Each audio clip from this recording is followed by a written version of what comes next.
ప్రభువును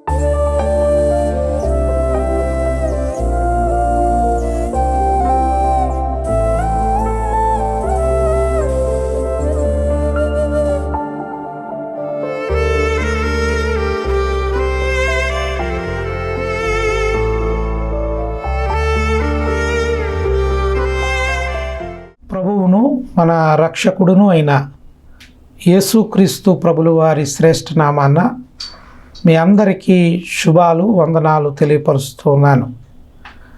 మరి మొన్నటి వాక్యము కొనసాగింపుగా అనగా అపోస్తుల కార్యముల గ్రంథం 23వ అధ్యాయము మొదటి 5 వచనాలు మొన్నటి వాక్యపు కొనసాగింపుగా మరలా మీ ముందుకు తీసుకురావడానికి దేవుడు సహాయం చేస్తూ ఉన్నాడు.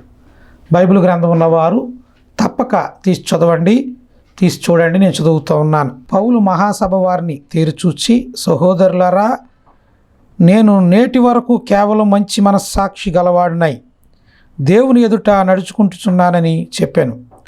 అందుకు ప్రధాన యాజకుడైన అననీయ అతని నోటి మీద కొట్టుడని దగ్గరగా నిలుచున్న వారికి ఆజ్ఞాపింపగా, పౌలు అతన్ని చూచి, సున్నము కొట్టిన గోడ, దేవుడు నిన్ను కొట్టును, నీవు ధర్మశాస్త్రము చొప్పు నన్ను విమర్శింప కూర్చుండి ధర్మశాస్త్రమునకు విరోధముగా నన్ను కొట్టను ఆజ్ఞాపించుచున్నావా అనెను. దగ్గర నిలుచున్నవారు, నీవు దేవుని ప్రధాన యాజకుణ్ణి దూషించదువా అని అడిగిరి. అందుకు పౌలు, సహోదరులారా, ఇతడు ప్రధాన యాజకుడని నాకు తెలియలేదు. నీ ప్రజలు అధికారిని నిందింపవద్దని రాయబడి ఉన్నదనెను. ప్రియమైన దేవుని బిడ్డలారా, ఈ వాక్యం వింటున్న వారులారా, పౌలు గారు ఆ మహాసభలో మాట్లాడుతూ ఉన్నాడు. ఆయన మాటల్లో ఒక మాట అన్నాడు. అక్కడ ఉన్న వారిని చూసి మాట్లాడిన మాట ఏమిటి అంటే, సున్నము కొట్టిన గోడ అన్నాడు. ఏంటి ఈ మాటకు అర్థం? సున్నం కొట్టిన గోడ ఏంటి అంటే, చూడండి, ఎంత లోపల ఆ గోడ లోపల ఎంత బలహీనమైన పరిస్థితి, లేక ఆ గోడ సరిగా లేని పరిస్థితి ఉన్నా, అది పడిపోయే పరిస్థితిలో ఉన్నా, లోపల అది చూడండి, ఆ గోడంతా బలహీనతగా ఉన్నా, ఆ గోడంతా లోపల చూడండి అది సరైన బలము కలిగిందిగా లేకపోయినా, పైకి మాత్రం అది ఎప్పుడైతే సున్నము చేత అది ఆ గోడ పూయబడుతుందో ఆవిడ బయటికి మాత్రం చాలా అందంగా కనబడుతూ ఉంటుంది. నిజమే అండి. దడైనా లేక మట్టితో అతికినదైనా లేక చూడండి తాటాకులతో కట్టిన గోడైనా అవన్నీ పైకి అలికిన తర్వాత వాటిపైన సున్నం కొడితే చాలా తెల్లగా కనబడుతూ ఉంటుంది, చాలా బలమైందిగా కనబడుతూ ఉంటుంది. కానీ లోపల ఉండే పరిస్థితి అలాగే ఉంది. దేవుని బిడ్డలారా, పౌలు గారి మాట మాట్లాడడానికి ఉద్దేశం కూడా అదే. ఈ పరిసయ్యులు, సద్దుకయ్యులు, లేక అక్కడ ఉన్న ప్రధాన యాజకుడు, అక్కడ ఉన్న పరిస్థితులు, వాళ్ళందరి జీవితాలు ఎలాగున్నాయి అంటే, పైకి చాలా భక్తి కలిగిన వారుగా, ధర్మశాస్త్రమును తూచా తప్పని వారుగా వాళ్ళు పైకి కనబడుతూ ఉన్నారు. కానీ లోపల వారి జీవితం చాలా దేవునికి లేక ధర్మశాస్త్రమునకు వ్యతిరేకమైన పాపపు స్థితిలో వారి జీవితాలు ఉన్నట్లుగా పౌలు గుర్తించాడు. అందుకని అపోస్తుడైన పౌలు గారు అంటున్నాడు, మీరు సున్నము కొట్టిన గోడవలే ఉన్నారంటున్నాడు. పైకేమో అందంగా కనబడుతున్నారు, కానీ లోపల అలాగునే మీరు మార్పులేని జీవితాలుగా, మారని జీవితాలుగా, పాపమును విడిచిపెట్టని జీవితాలుగా లోపల లాగునే మీరున్నారని పౌలు మాట్లాడుతూ ఉన్నాడు. దేవుని బిడ్డలారా, నేటి కాలంలో కూడా ఈ వాక్యము మనం అన్వయించినప్పుడు చాలామంది జీవితాలు ఎలాగున్నాయంటే సున్నము కొట్టిన గోడవలే ఉన్నాయేమో.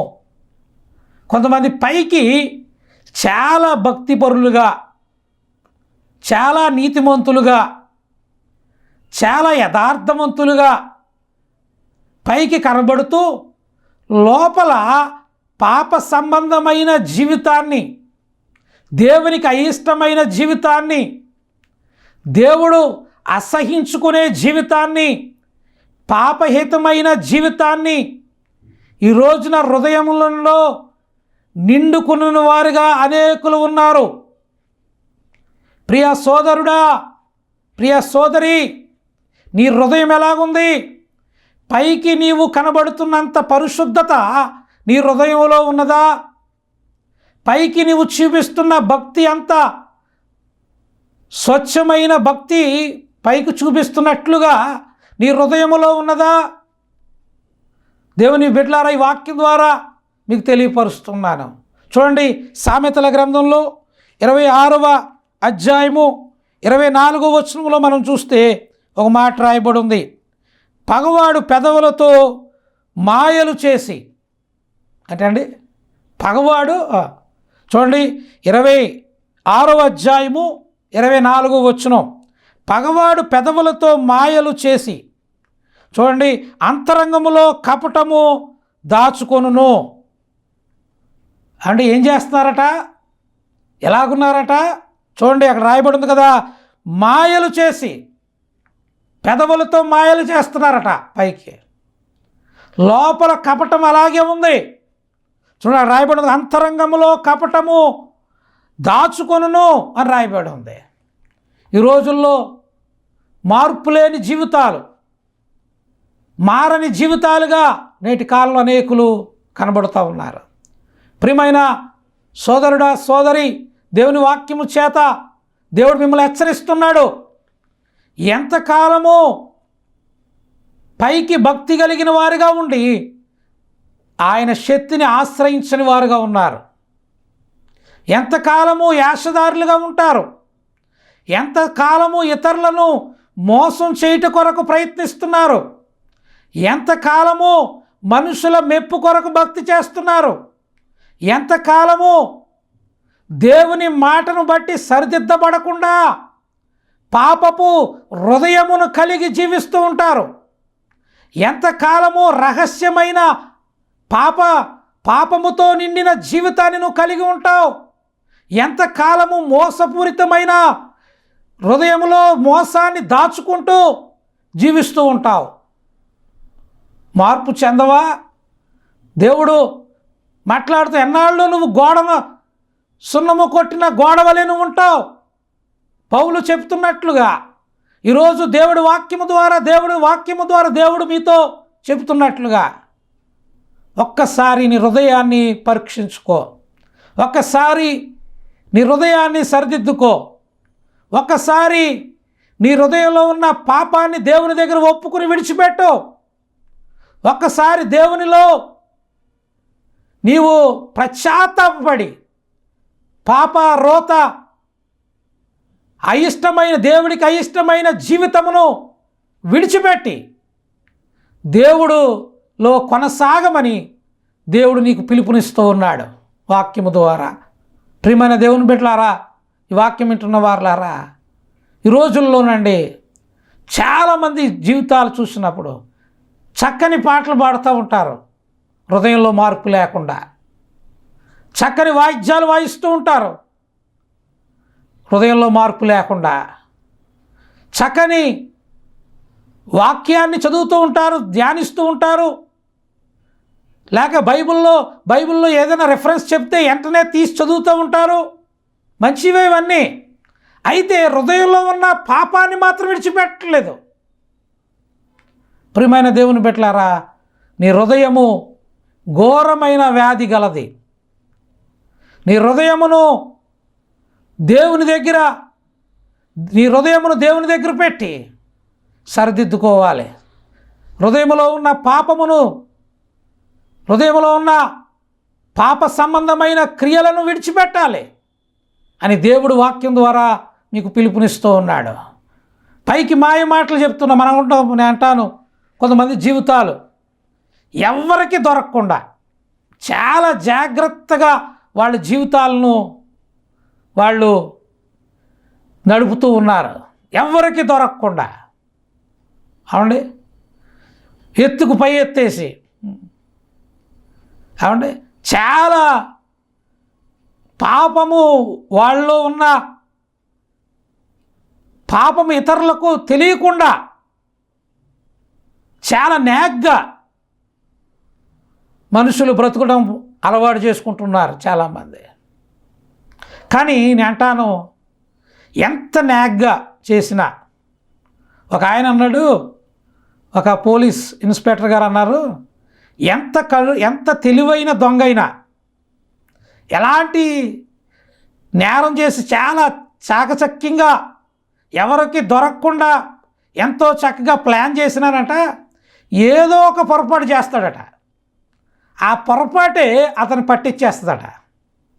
అంటే ఎంత చాకచక్యంగా నీవు ఇతరులకు తెలియకుండా రహస్యమైన పాపాన్ని నువ్వు కలిగి జాగ్రత్తగా బ్రతకడానికి, ఇతరులకు నీ లోపము ఇతరులకు తెలియకుండా నీవు కప్పుకుంటూ నీవు జాగ్రత్తగా మేనేజ్ చేస్తున్నావు.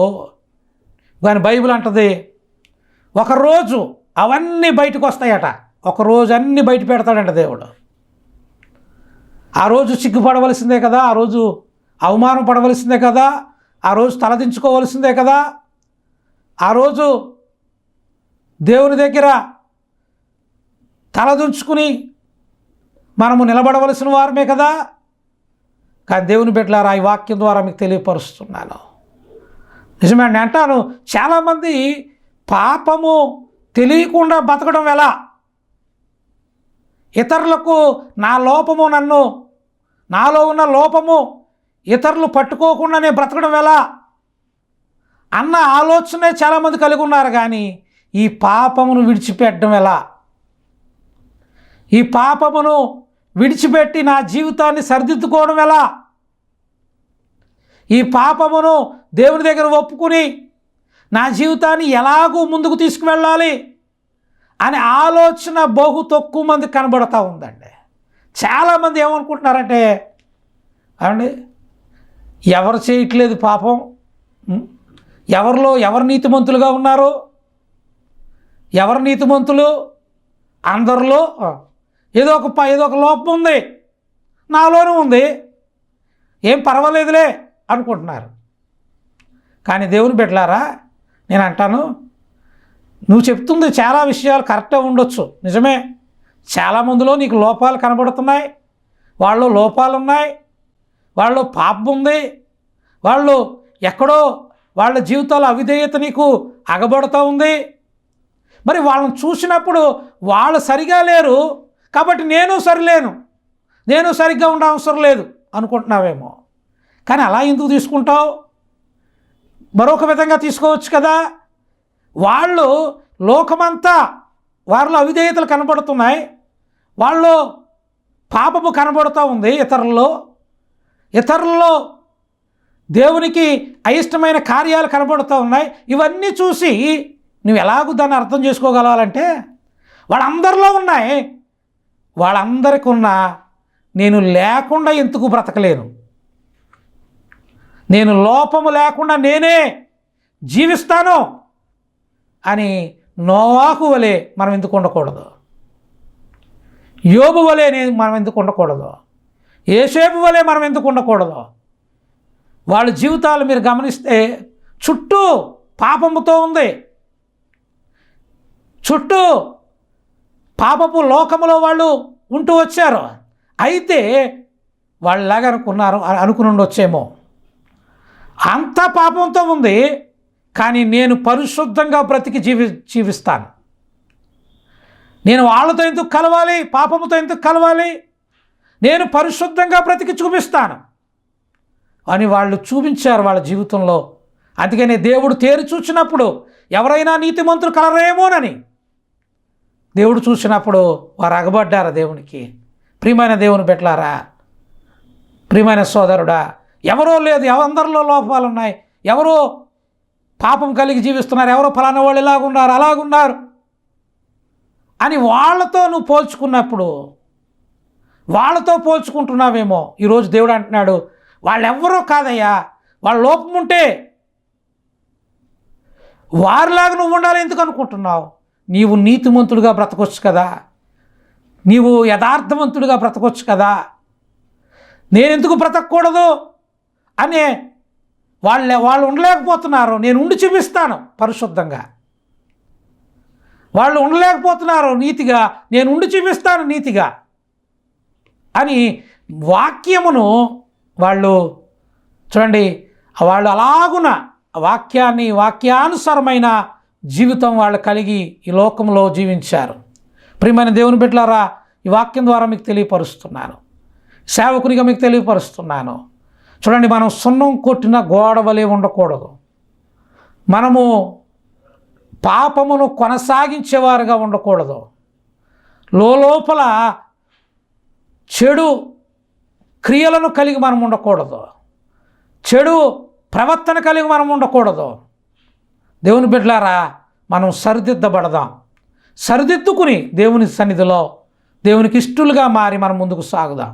ప్రేమ దేవుని బిడ్డలు, ఈ వాక్యంలో రాయబడింది కదా, సున్నము కొట్టిన గోడ అన్నాడు. రెండోదిగా అన్నాడు, దేవుడు నిన్ను కొట్టును అని చెప్తున్నాడు. ఏంటి, దేవుడు ఎందుకు కొడతాడు? బైబిల్లో ఎవరినైనా దేవుడు కొట్టాడా? పౌలు అంటున్నాడు కదా, మరి దేవుడు నిన్ను కొట్టును అని చెప్తున్నాడు.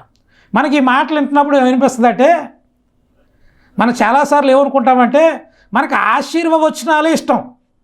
దేవుడు నిన్ను దీవిస్తాడు, దేవుడు నీకు పలానాది ఇవ్వబోతున్నాడు, దేవుడు నిన్ను లేవనెత్తబోతున్నాడు, దీవించు, ఇవన్నీ మంచివే. కానీ ఆ మాటలే వింటూ ఉంటాం మనం. అవే ఇష్టం మనకి. కానీ ఇలాంటి మాట మనం ఇష్టపడం. దేవుడు నిన్ను కొట్టును అనే మాట ఇష్టపడం. దేవుని బిడ్డలారా, తల్లిదండ్రులు బిడ్డలను కొడతారు. అంత మాత్రాన తల్లిదండ్రులకు పిల్లల మీద ప్రేమ లేదనా అర్థం కాదు. వాళ్ళను సరిదేయ ఉద్దేశించే వారిని కొడతారు. ఆ దెబ్బ వాళ్ళని సరిదిద్దుతుంది. ఆ గద్దింపు వాళ్ళ సక్రమైన మార్గంలో తీసుకొస్తుంది. బైబిల్లో రాసింది కదా, చూడండి, బెత్తము వాడట కుమారుడికి విరోధి అని రాయబడి ఉంది.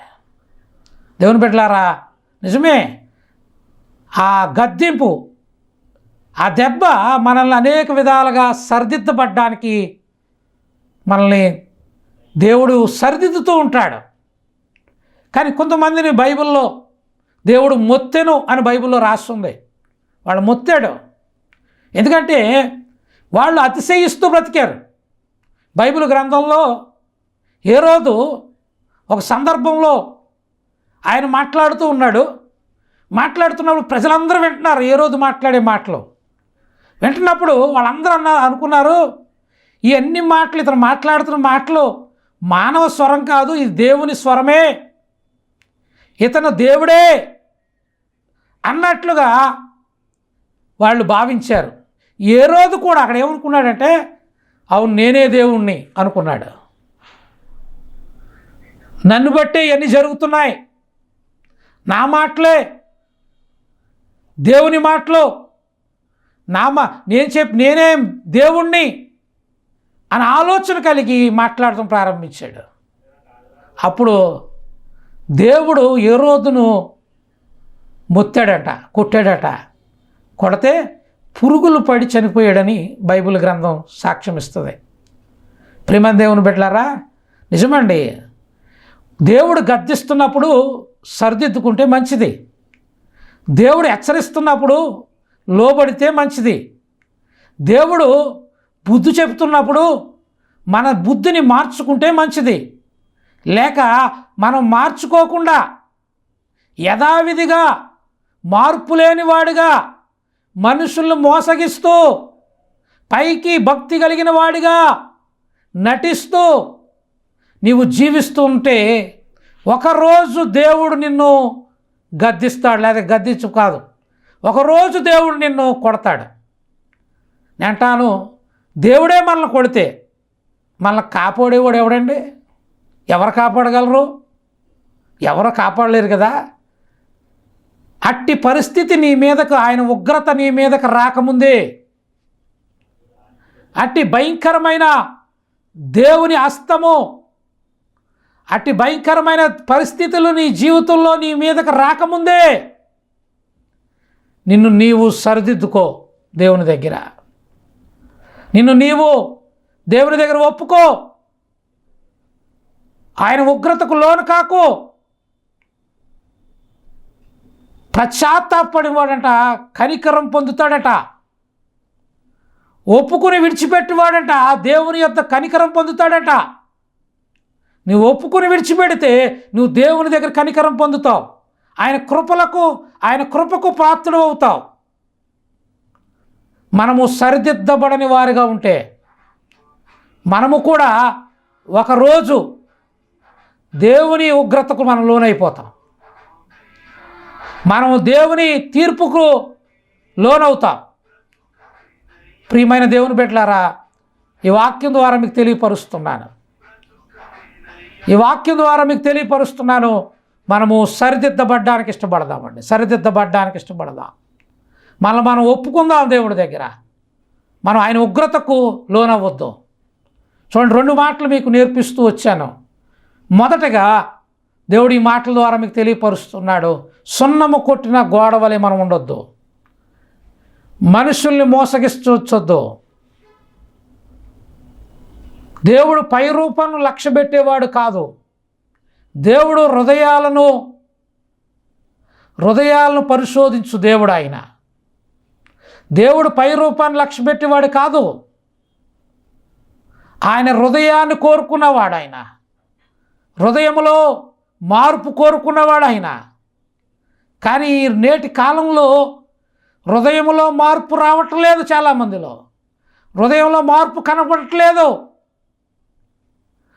దేవుని బిడ్డలారా, దేవుని వాక్యం ఎంత చక్కగా చెప్తూ వచ్చిందంటే, ఒక విషయం నాకు భయం వేస్తూ ఉంటుంది ఆ మాట చదువుతున్నప్పుడల్లా.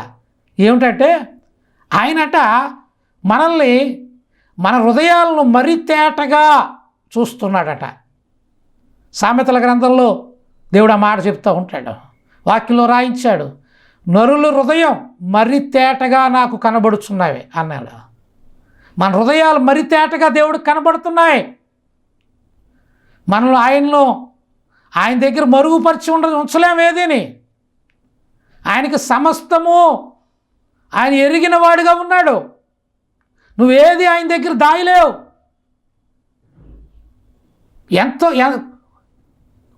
ఎంతో కాలము నీ పాపమును నువ్వు కొనసాగిస్తున్నావు. ఎంతో కాలము నుంచి పాపాన్ని కొనసాగిస్తున్నావు. ఆయన దగ్గర దాయలేవు. ఆయన దగ్గర నీ పాపాన్ని ఒప్పుకుని విడిచిపెట్టడమే మంచిది. కానీ కొంతమంది మార్పు లేని వారుగా, మారని వారుగా ఉంటూ ఉన్నారు. అవునండి, నేను మన జీవితంలో కొంతమందిని ఎరుగుతున్నాను. వాళ్ళ జీవితాలు చూసినప్పుడు చాలా దేవునికి వ్యతిరేకంగా, వాళ్ళు సాక్ష్యం లేకుండా ఉంటూ ఉంటారు. కానీ పైకి మాత్రం నటిస్తూ బ్రతుకుతూ ఉంటారు. దేవుని బిడ్డలారా, వాళ్ళు నటిస్తున్నారనే విషయం కొన్నిసార్లు మాకు అవగతమైనప్పుడు, తెలిసినప్పుడు, వీళ్ళు దేవుని ఉగ్రత రాకముందు వీళ్ళు మారితే బాగుండు, దేవుని తీర్పు రాకముందే వీళ్ళు మారితే బాగుండు, వీళ్ళు సరిదిద్దుకుంటే బాగుండు అనిపిస్తూ ఉంటుందండి. ప్రియమైన దేవుని బిడ్డలారా, 2 మాటలు మీకు నేర్పిస్తున్నాను. సున్నము కొట్టిన గోడలాగా మనం ఉండొద్దు. రెండవదిగా, ఆయన కొట్టే పరిస్థితి, ఆయన ఉగ్రత మన మీదకు వచ్చే పరిస్థితి మనం తీసుకురావద్దు. మనల్ని మనం సరిదిద్దుకుని దేవుని దగ్గర ఆయనకి ఇష్టలుగా మారదాం. ఆయనకు ప్రియమైన వారుగా మారదాం. ఆయనకు సాక్షులుగా మారదాం. దేవుని బిడ్డలారా, ఆయన సాక్ష్యము, మనము ఆయన ఎదుట సాక్ష్యం కలిగిన వారుగా, నేంటాను మనం సక్రమంగా మంచిగా మనం బ్రతకగలిగితే, హృదయంలో మనం సరిదిద్దుకుని సక్రమైన వాక్య ప్రకారం నువ్వు బ్రతకగలిగితే, ఓ మంచి మాట దేవుడి నోట నువ్వు పొందుకోగలవు. మంచి సాక్ష్యాన్ని నువ్వు పొందుకోగలవు. బలా నమ్మకమైన మంచి దాసుడా, ఆ మాట పొందుకోవడానికి మనం ప్రయాసపడాలండి. ఆ మాట కొరకే, ఆ సాక్ష్యం కొరకే మనము ఈ లోకంలో ముందుకు అడుగు వేయాలి. ఈ లోకంలో అంటాను, ఏది మనకు కూడా రాదు కదా, ఏది మనల్ని కాపాడలేదు కదా, ఏది మనల్ని తప్పించలేదు కదా. దేవుడు ఒక్కడే మనల్ని కాపాడగలిగిన వాడు, దేవుడు ఒక్కడే మనల్ని తప్పించగలిగిన వాడు, దేవుడు ఒక్కడే మనల్ని ఆయన రాజ్యానికి తీసుకువెళ్ళగలిగిన వాడు. అటువంటి దేవుని దగ్గర మనం ఎందుకు చూడండి మారని వారిగా ఉండాలి, హృదయంలో మార్పు లేని వారిగా ఉండాలి. ప్రియ సోదరుడా సోదరి, ఈ వాక్యము దేవుడు నీతోనే మాట్లాడుతున్నాడు. సున్నము కొట్టిన గోడ వలెను ఉండొద్దు. దేవుడి చేత ఉగ్రత పాలై పరిస్థితి తెచ్చుకోవద్దు, ఆయన కొట్టే పరిస్థితి తెచ్చుకోవద్దు. సరిదిద్దుకుందాం, దేవునికి ఇష్టలుగా మారదాం. దేవుడి కృప మనకి తోడై సదాకాలం నడిపించి ఆదరించునుగాక. ప్రార్థన చేసుకుందాం. కళ్ళు మూయండి, ప్రార్థన చేద్దాం. మహాపరిశుద్ధుడైన మా తండ్రి, మహిమ కలిగిన దేవానికి వందనాలు. ప్రభువా, నిజమే పౌలు గారు మాట్లాడినట్లుగా సున్నము కొట్టిన గోడ అని మాట్లాడాడు. పైకి భక్తి కలిగిన వారుగా దాని శక్తిని ఆశ్రయించని జీవితాలు ఎవరినైనా ఉంటే వారిని సరిదిద్దండి. వాక్యం ద్వారా వారిని ప్రభువా పశ్చాత్తాపంలోనికి తీసుకురండి. వారు ఒప్పుకుని విడిచిపెట్టడానికి నీ కృప చూపండి దేవా. వారి జీవితాలను సరిదిద్దుకునే కృపనివ్వండి ప్రభువా. నిజమే, అవును, నీ గద్దింపును మేము తాళలేము నాయన, నీ ఉగ్రతకు మేము తాళలేము నాయన. నీ ఉగ్రత మా మీదకు రాకముందే మేము సరిదిద్దుకుని నీకు ఇష్టలుగా, నీకు ప్రియమైన వారుగా ప్రభువా మేము మా జీవితాలు మార్చుకుని నీలో ముందు కొనసాగే భాగ్యం ఇవ్వండి ప్రభువా. ఈ మాటలు విన్న ప్రతి బిడ్డను దీవించండి, ప్రతి కుటుంబాన్ని దీవించండి, వారిని ఆశీర్వదించి వారిని వృద్ధిలోనికి తీసుకురమ్మని యేసు నామమున ప్రార్థిస్తున్నాను తండ్రి. ఆమేన్. అందరికీ వందనాలు.